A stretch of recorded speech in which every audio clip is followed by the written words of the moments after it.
ویدئو مربوط به یکی از آموزش‌های نرم افزار ادوبی آدیشن هست. پس تا پایان این ویدئو همراه من باشید.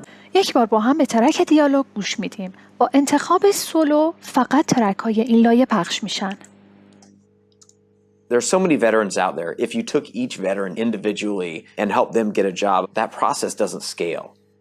What Project Realo is trying to do is educate the business community on the همطور که شنیدید ترک دیالوگ بی‌ثبات به نظر میرسه. وقتی از کلیپی به کلیپ دیگه میره صداها بالا و پایین میشه. برای رفع این مشکل و برای اینکه همه این ترک ها میزان صدای یکنواختی داشته باشن، یک راه خیلی سریع وجود داره.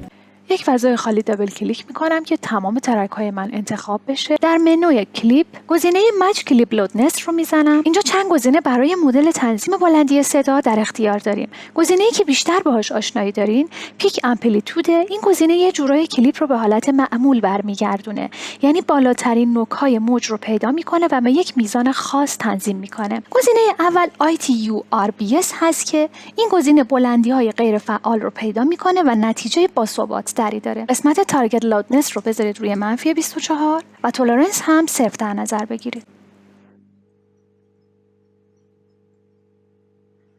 و یک بار دیگه به ترک دیالوگ گوش میدیم. There are so many veterans out there. If you took each veteran individually and helped them get a job, that process doesn't scale.